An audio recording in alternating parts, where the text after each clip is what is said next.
Hey guys, we're inside of the Buick Enclave and I'm going to show you how to use Super Cruise. So let's hop right in. Now we have this absolutely gorgeous interior that I've heard is compared to Porsche, and I can kind of say the same. But we're going at speed and we're going to turn on our cruise control and we're going to set that. So now that it's set, you can press your Super Cruise button right here and you're good to go. That is it. That is all it takes, is you turn on your cruise control. While looking at the road, you got this little sensor here that's on my phone's to the side.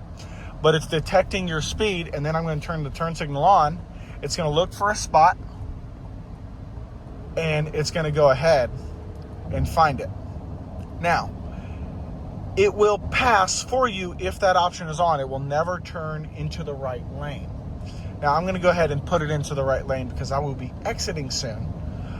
And then just go right over. It is always going to prioritize your speed. Your max limit for speed is 85 miles an hour, and that is because of legal limit in the United States. I know that's out in Texas.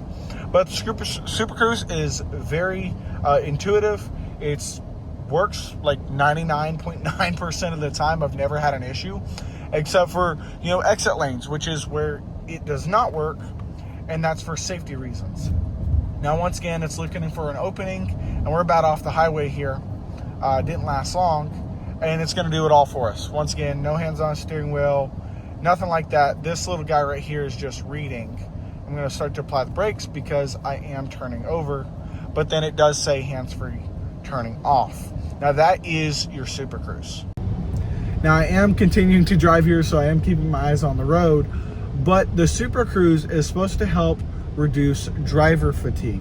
It's not supposed to be a full-on driving system, to use all of the time.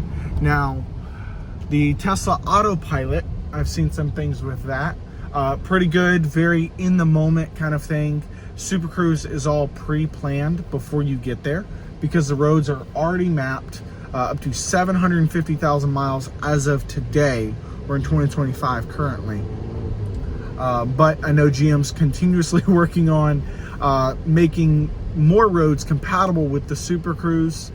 There's been some rumors about Ultra Cruise, I've heard. And of course, that's kind of all over the internet at this point. It's been a little while since they released that they might do that. But you might be able to pull out of your house, pull out of your driveway with Super Cruise, essentially Ultra Cruise. But, in the future, we will see how that goes. I'm going to work on parking here, but this thing will also park for you. Now, I do want to say thank y'all again for watching. Hope you've enjoyed this video. I'll see y'all on the next one. Another cool thing with the Enclave Avenir is you've got all of this ambient lighting. Now, even the ST has it, and so should the Preferred, but it has it in the back as well. And because I'm parking in a parking garage, you can really see it.